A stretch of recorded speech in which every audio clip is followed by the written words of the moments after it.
প্রিয় শিক্ষার্থী বন্ধুরা, সবাইকে অনলাইন ক্লাসে স্বাগতম। আজকে নবম দশম শ্রেণীর রসায়ন বইয়ের তড়িৎ ঋণাত্মক এই বিষয়টি নিয়ে আলোচনা করব। তড়িৎ ঋণাত্মক এটি রসায়ন পড়ার ক্ষেত্রে খুবই গুরুত্বপূর্ণ একটি বিষয়। কোন পরমাণুটি তড়িৎ ঋণাত্মকতা বেশি এটি জানা থাকলে আমাদের বিক্রিয়াগুলো করতে বা রসায়ন পড়তে খুবই সহজ বা স্বাচ্ছন্দ্য বোধ করব আমরা। তাহলে আজকে আমরা জেনে নেব তড়িৎ ঋণাত্মকতা এই বিষয়টি, কোন কোন পরমাণুর তড়িৎ ঋণাত্মকতা বেশি, কোন পরমাণুটির সর্বোচ্চ তড়িৎ ঋণাত্মকতা আছে, এই তথ্যগুলো আজকে আমরা এই ক্লাসের মাধ্যমে জেনে নেব। প্রথমে আমরা বুঝে নিয়ে আসলে তড়িৎ ঋণাত্মকতাটা কি বা এটি কেন হয়। একটু খেয়াল করি, আমরা জানি ফ্লোরিন তার দ্বিতীয় কক্ষপথে ইলেকট্রন গ্রহণ করে, দ্বিতীয় কক্ষপথে, এবং ক্লোরিন ইলেকট্রন গ্রহণ করে তৃতীয় কক্ষপথে ইলেকট্রন গ্রহণ করে। এখন যদি তোমাদের প্রশ্ন করা হয় দুটি পরমাণুর মধ্যে কোন পরমাণুটির তড়িৎ ঋণাত্মকতা বেশি, এখন দেখো তড়িৎ ঋণাত্মকতাটা মূলত কি। আমরা জানি পরমাণুর কেন্দ্রে আছে পজিটিভ চার্জ এবং পরমাণুর বাহিরে আছে ঋণাত্মক চার্জ। এখানে কিন্তু পজিটিভ চার্জ এবং এখানে ঋণাত্মক চার্জগুলো বিদ্যমান। এখানে আমরা জানি ঋণাত্মক চার্জ আছে। যাই হোক, আমি সবগুলো আঁকলাম না। আমরা জানি বাহিরে 60টি ঋণাত্মক চার্জ আছে, 4, 5, 6, 7, এবং ভিতরে আছে 2টি ঋণাত্মক চার্জ। আবার এই ক্লোরিন পরমাণুর বাহিরে আছে 60টি ঋণাত্মক চার্জ, 1, 2, 3, 4, 5, 6, 7, এবং এই ভিতরে আছে 8টি, এবং এই কক্ষপথে আছে এবং তোমাদের 2টি। এখন যখন এখানে এই ফ্লোরিন পরমাণু যখন ইলেকট্রন শেয়ারের মাধ্যমে তার স্থিতিশীলতা গঠন করে, যেমন আমরা ফ্লোরিনের ইলেকট্রন বিন্যাস জানি হচ্ছে 9 অর্থাৎ 27, এবং ক্লোরিনের ইলেকট্রন বিন্যাস জানি 17, আমরা জানি 287। তাহলে স্থিতিশীলতার জন্য ক্লোরিন একটি ইলেকট্রন গ্রহণ করে এবং ফ্লোরিন একটি ইলেকট্রন গ্রহণ করে। এখন তারা যখন সমযোজী বন্ধন করে, কোনো ক্ষেত্রে ফ্লোরিন এবং ক্লোরিন যদি সমযোজী বন্ধন করে, এখন ইলেকট্রনের প্রতি আসক্তি বা ইলেকট্রনের প্রতি আমরা যদি বলি লোভ বা ইলেকট্রনের প্রতি টান কার বেশি, এটা যদি আমরা দেখি, এখন দেখো এই কেন্দ্র দ্বারা আকর্ষণ করে ইলেকট্রনটা কিন্তু আসবে এই দ্বিতীয় কক্ষপথে, নতুন যে ইলেকট্রনটা আসবে এই তৃতীয় কক্ষপথে আসবে, এবং ক্লোরিনে কিন্তু আসবে এখানে। এখন এক্ষেত্রে ঘটনা ঘটবে কি, দেখো এই যে যদি আমরা এই যে দূরত্বটা দেখি, এটিকে বলা হয় পারমাণবিক ব্যাসার্ধ। এটি হচ্ছে আমাদের পারমাণবিক ব্যাসার্ধ। এখন দেখা যাচ্ছে এই যে পারমাণবিক ব্যাসার্ধ এখানে কিন্তু ফ্লোরিনের কম এবং হচ্ছে ক্লোরিনের কম। আমরা একটি সূত্র জানি, সেটি হচ্ছে এফ ব্যস্তানুপাতিক 1/d², আর এটার জন্য আমরা জানি এফ ব্যস্তানুপাতিক 1/d²। এটিকে আমরা কুলম্বের সূত্রও বলতে পারি, কারণ এখানে যেহেতু আদান আছে Q1 × Q2, এখানেও আদান আছে Q1 × কত Q2। তাহলে একটু বিষয়টি খেয়াল করো, যেহেতু ফ্লোরিনের দূরত্ব কম, যার কারণে তার এই যে কেন্দ্রের দিকে আকর্ষণ বল এটি অনেক বেশি, কিন্তু ফ্লোরিনের এই দূরত্বটি কম হওয়ার কারণে বেশি হওয়ার কারণে ফ্লোরিনের তুলনায় ক্লোরিনের কেন্দ্রের দিকে ইলেকট্রন আকর্ষণের ক্ষমতাটি হচ্ছে কম। এর কারণ হচ্ছে তার ব্যাসার্ধ কম। তাহলে আমরা বলতে পারি যার পারমাণবিক ব্যাসার্ধ কম তার ইলেকট্রন আসক্তি সবচেয়ে বেশি। আবার আমরা বুঝিনি, যার পারমাণবিক ব্যাসার্ধ কম তার ইলেকট্রন আসক্তি সবচেয়ে বেশি। ইলেকট্রন আসক্তিটা কখন বোঝা যায়, যখন দুটি পরমাণু নিজেদের মধ্যে শেয়ারিং ঘটে। যেমন আমরা যদি বিষয়টি দেখি, যেরকম H2O, আমরা জানি এখানে শেয়ারিং হয়, তার আগে আমরা আরেকটি মান জেনে নিই। যেমন ফ্লোরিনের ইলেকট্রন আসক্তির যে মানটি সেটি হচ্ছে 4, ফ্লোরিনের ইলেকট্রন আসক্তির মান হচ্ছে 4 এবং ক্লোরিনের ইলেকট্রন আসক্তির মান হচ্ছে 3। এটি আমরা জানতে পারি পাউলিং স্কেল থেকে। এটি তোমরা উপর ক্লাসে উঠলে জানতে পারবে, পাউলিং স্কেল সম্পর্কে তোমরা একটা আইডিয়া পাবে। এই মানগুলো আমরা জানি পাউলিং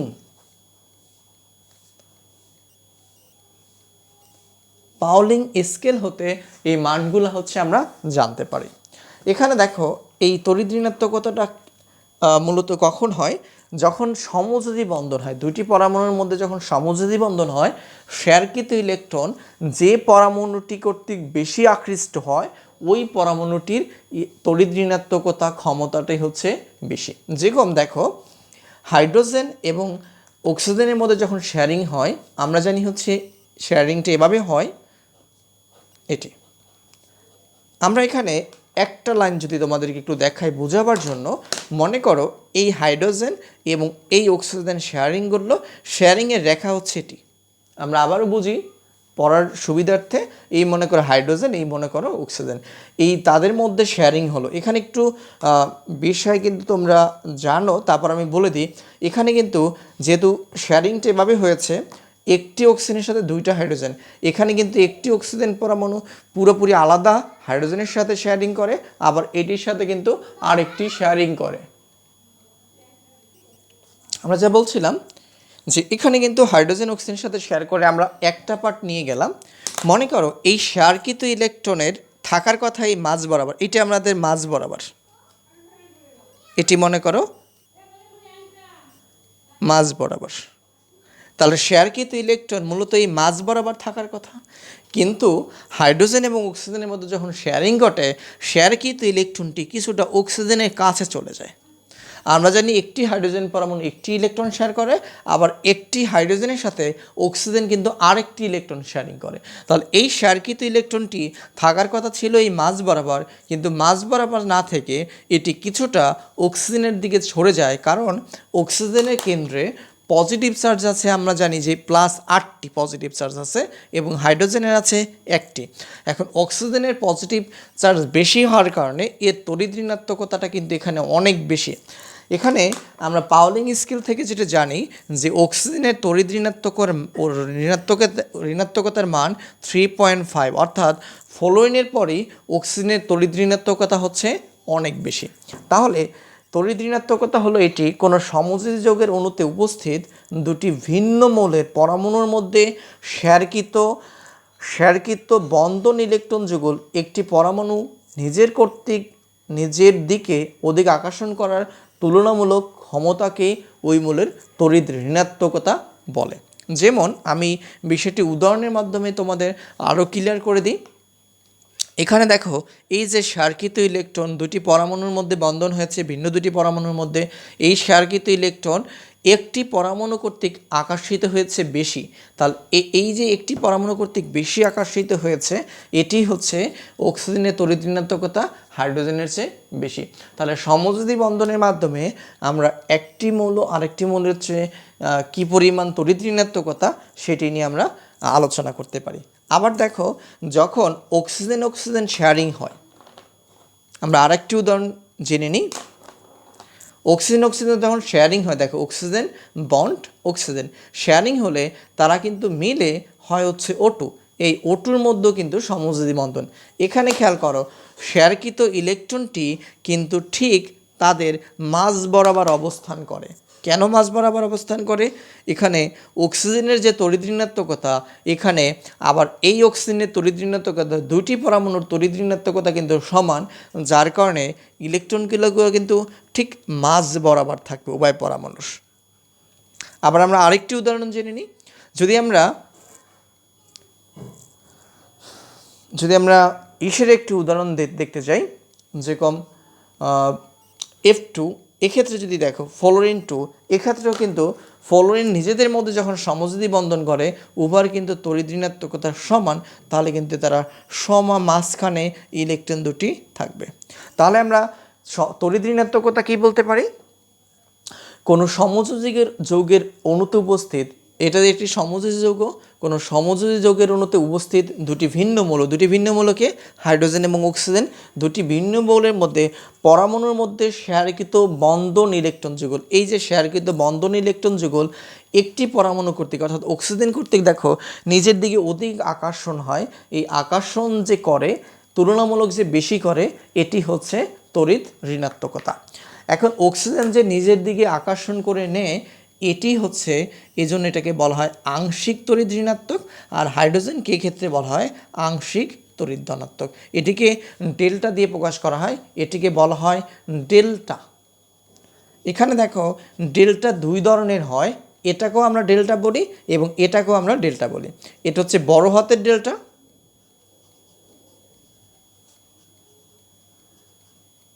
আর এটি হচ্ছে ছোট হাতের ডেল্টা। এগুলো রোমান অক্ষর, এটি হচ্ছে বড় হাতের ডেল্টা আর এটি হচ্ছে ছোট হাতের ডেল্টা। তাহলে এই যে তড়িৎ ঋণাত্মক আমরা এখানে যে ফলোইন এবং কোলোইন আলোচনা করলাম, যে আমরা যে সূত্রটা জানি কুলম্বের সূত্র, যে বলের সাথে দূরত্ব হচ্ছে ব্যস্তানুপাতিক। এখানে আমরা দেখতে পাচ্ছি যে ফলোইনের যে পারমাণবিক ব্যাসার্ধ তার চেয়ে কোলোইনের পারমাণবিক ব্যাসার্ধ অনেক কম, দুঃখিত অনেক বেশি, যার কারণে কোলোইনের তড়িৎ ঋণাত্মকতা কম, ফলোরিনের তড়িৎ ঋণাত্মকতা বেশি। তাহলে আমরা বলতে পারি যে পরমাণুর পারমাণবিক ব্যাসার্ধ যত কম হবে তড়িৎ ঋণাত্মকতা তত বেশি হবে। আমরা একটি বিষয় জানি, এর আগে আমরা অন্য ক্লাসগুলোয় পড়েছি, যে একই গ্রুপে যদি আমরা উপর থেকে নিচের দিকে যাই, যেমন দেখো যদি ফ্লোরিন, ক্লোরিন, ব্রোমিন, আয়োডিন, আমরা যদি নিচের দিকে যাই, দেখো ফ্লোরিনের কক্ষপথ হচ্ছে 2টি, ইলেকট্রন শক্তি স্তর কক্ষপথ 2টি, ক্লোরিনের 3টি, ব্রোমিনের সেক্ষেত্রে 4টি এবং আয়োডিনের যথাক্রমে 5টি। তাহলে আয়োডিনটা আরও বড়। তাহলে আয়োডিনটা যদি আরও বড় হয়, তাহলে আমরা যদি উপর থেকে নিচের দিকে যাই, তাহলে এখানে বোঝা যাচ্ছে তড়িৎ ঋণাত্মকতা বাড়বে না কমবে। তাহলে তোমরা এটি কিন্তু সহজেই বুঝতে পারতেছো, যদি উপর থেকে নিচের দিকে গেলে আমাদের পারমাণবিক ব্যাসার্ধ বৃদ্ধি পায়। কি বৃদ্ধি পায়? পারমাণবিক ব্যাসার্ধ বৃদ্ধি পায়, অর্থাৎ তাহলে কুলম্বের সূত্র অনুসারে পারমাণবিক ব্যাসার্ধের সাথে যে বলটি সেটি কিন্তু ব্যস্তানুপাতিক, দূরত্ব বললে আকর্ষণ বলটা কমে যাবে। তাহলে এখানে ফ্লোরিনের তড়িৎ ঋণাত্মকতা কিন্তু সবচেয়ে বেশি, তারপর ক্লোরিনের, তারপর ব্রোমিনের, তারপর হচ্ছে আয়োডিনের। তাহলে ফ্লোরিনের তড়িৎ ঋণাত্মকতার যে মানটা আমরা জানি পাউলিং স্কেল অনুসারে, ফ্লোরিনের তড়িৎ ঋণাত্মকতার মান 4, ক্লোরিন হচ্ছে আমাদের 3,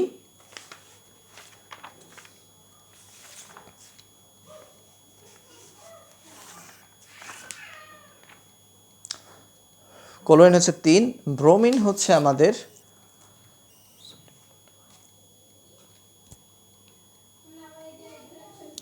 দেখো ব্রোমিনের তড়িৎ ঋণাত্মকতা হচ্ছে আমাদের 2.8 এবং সেখানে আয়োডিনের তড়িৎ ঋণাত্মক হচ্ছে 2.6। এর কারণ হচ্ছে তাদের পারমাণবিক ব্যাসার্ধ বৃদ্ধি পাচ্ছে। তাহলে আমরা বলতে পারি পর্যায় সারণীতে সবচেয়ে তড়িৎ ঋণাত্মকতা বেশি হচ্ছে ফ্লোরিনের এবং সবচেয়ে ছোট অর্থাৎ ছোট পারমাণবিক ব্যাসার্ধ হচ্ছে ফ্লোরিনের। এবার এটা গেলে আমাদের হচ্ছে গ্রুপের ক্ষেত্রে। পর্যায়ের ক্ষেত্রে আমরা দেখি পারমাণবিক ব্যাসার্ধের কীভাবে পরিবর্তিত হয়। আমরা যদি তৃতীয় পর্যায়টা নিয়ে আলোচনা করি, দেখো তৃতীয় পর্যায় তোমাদের পর্যায় সারণী সম্পর্কে অবশ্যই ধারণা আছে বা তোমরা দেখে নিতে পারো। তৃতীয় অধ্যায়ের ক্ষেত্রে আমরা যদি যেটা জানি, তৃতীয় অধ্যায়ের ক্ষেত্রে প্রথম যে মৌলটি সেটি হচ্ছে সোডিয়াম, তারপর হচ্ছে ম্যাগনেসিয়াম, তারপর হচ্ছে অ্যালুমিনিয়াম, তারপর সিলিকন, তারপর ফসফরাস, তারপর সালফার, তারপর ক্লোরিন, তারপর আমরা জানি হচ্ছে আর্গন। আমরা জানি পর্যায়ের ক্ষেত্রে বাম দিকে এটি হচ্ছে তৃতীয় পর্যায়, পর্যায়ের ক্ষেত্রে আমরা জানি যদি বাম দিক থেকে ডান দিকে যায়, দেখো আমরা এখানে লিখি বাম হতে ডান দিকে গেলে, এটি আরেকটি লেকচার ক্লাসে বলা আছে, বাম হতে ডান দিকে গেলে পারমাণবিক ব্যাসার্ধ বৃদ্ধি পায়, দুঃখিত পারমাণবিক ব্যাসার্ধ হ্রাস পায়। এটি কেন পায় এটি অন্য একটি লেকচারে বলা আছে, তোমরা দেখে নিতে পারো। বাম হতে ডান দিকে গেলে পারমাণবিক ব্যাসার্ধ হ্রাস পায়। তাহলে এদিকে যদি আমরা যাই তাহলে পারমাণবিক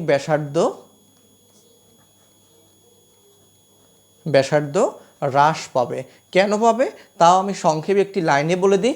কারণ বাম দিক থেকে ডান দিকে গেলে দুঃখিত একই পর্যায়ের ক্ষেত্রে তোমার শক্তি স্তরের সংখ্যা কখনই পরিবর্তন হয় না। যেরকম সোডিয়ামেরও 3টি, ম্যাগনেসিয়ামের 3টি, অর্থাৎ প্রত্যেকটি পরমাণুরই 3টি করে শক্তি স্তর আছে।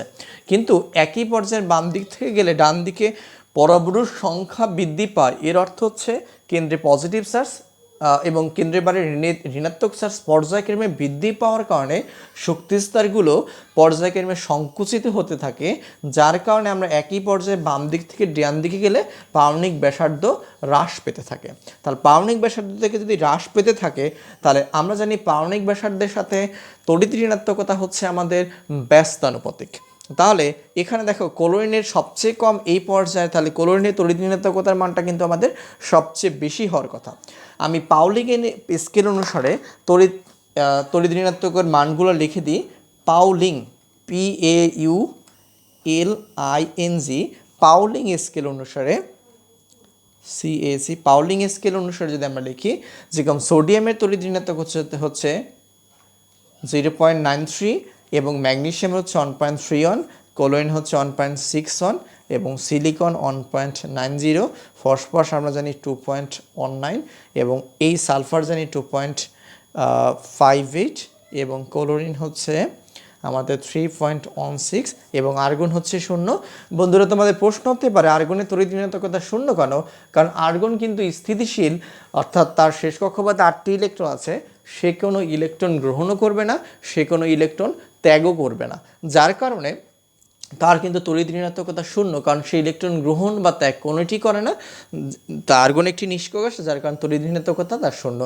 তাহলে আমরা বুঝতে পারলাম যদি পারমাণবিক ব্যাসার্ধ হ্রাস পায় তাহলে তড়িৎ ঋণাত্মকতা বৃদ্ধি পাবে। তাহলে আমরা যদি একই পর্যায়ের বাম হতে ডান দিকে যাই, সেক্ষেত্রে দেখা যাচ্ছে পারমাণবিক ব্যাসার্ধ হ্রাস পাচ্ছে এবং আমাদের পারমাণবিক ব্যাসার্ধ হ্রাস পাচ্ছে, কিন্তু তড়িৎ ঋণাত্মকতা বৃদ্ধি পাচ্ছে। তাহলে আমরা বলতে পারি বাম হতে ডান দিকে গেলে তড়িৎ ঋণাত্মকতা বৃদ্ধি পাবে, তড়িৎ ঋণাত্মকতা বৃদ্ধি পাবে। কোন দিক হতে? ডান হতে বাম দিকে গেলে। তাহলে আমরা আশা করি বুঝতে পেরেছি। তাহলে তড়িৎ ঋণাত্মকতা হচ্ছে কি, যখন দুটি পরমাণুর মধ্যে শেয়ারিং ঘটে, এই শেয়ারিং ঘটার ফলে এই যে শেয়ারকৃত বন্ধন ইলেকট্রন যুগল যে কোনো একটা পরমাণু তার নিজের দিকে যে বেশি আকর্ষণ করে নেয়, এটি হচ্ছে তড়িৎ ঋণাত্মকতা। যে পরমাণুটি নিজের দিকে বেশি আকর্ষণ করে নেয় তার তড়িৎ ঋণাত্মকতা বেশি। আর এই তড়িৎ ঋণাত্মকতা বেশি বা কম এটি নির্ভর করে তার পারমাণবিক ব্যাসার্ধের উপর। যে পরমাণু যত ছোট তার পারমাণবিক ব্যাসার্ধ হচ্ছে তত বেশি। তাহলে আমরা কয়েকটি গুরুত্বপূর্ণ মৌলের তড়িৎ ঋণাত্মকতা জেনে নিই। এটি তোমরা মনে রাখতে পারো, তোমাদের পড়াশোনার জন্য খুবই গুরুত্বপূর্ণ তথ্যটি। যেমন আমরা ফ্লোরিনের তড়িৎ ঋণাত্মকতা জানি, তাহলে গুরুত্বপূর্ণ কয়েকটি মৌলের তড়িৎ ঋণাত্মকতা। গুরুত্বপূর্ণ কয়েকটি, এটি পাউলিং স্কেল অনুসারে গুরুত্বপূর্ণ কয়েকটি মৌলের তড়িৎ ঋণাত্মকতা। এটি হচ্ছে পাউলিং স্কেল অনুসারে, PAULING পাউলিং স্কেল অনুসারে, পাউলিং স্কেল হতে। যেরকম ফ্লোরিনের আছে আমাদের 4, অক্সিজেনের হচ্ছে 3.5, ফ্লোরিনের পরে অক্সিজেনের অবস্থান, এবং নাইট্রোজেন হচ্ছে তোমার 3.1। এটি তোমরা মনে রাখতে পারো, তোমাদের পড়াশোনার জন্য বা রসায়ন পড়তে এটি খুব সহজ করবে তোমাকে পড়াগুলোকে। এবং ক্লোরিন হচ্ছে 3 এবং হাইড্রোজেন হচ্ছে আমাদের 2.1। ধন্যবাদ সবাইকে আমাদের সাথে থাকার জন্য। পরবর্তী ক্লাসগুলো পাওয়ার জন্য তোমরা আমাদের সাথে যুক্ত থেকো। ধন্যবাদ সবাইকে। আল্লাহ হাফেজ। দেখা হবে নতুন কোনো টপিক নিয়ে আলোচনা হবে তোমাদের সাথে। সবাই ভালো থাকো। অসংখ্য ধন্যবাদ।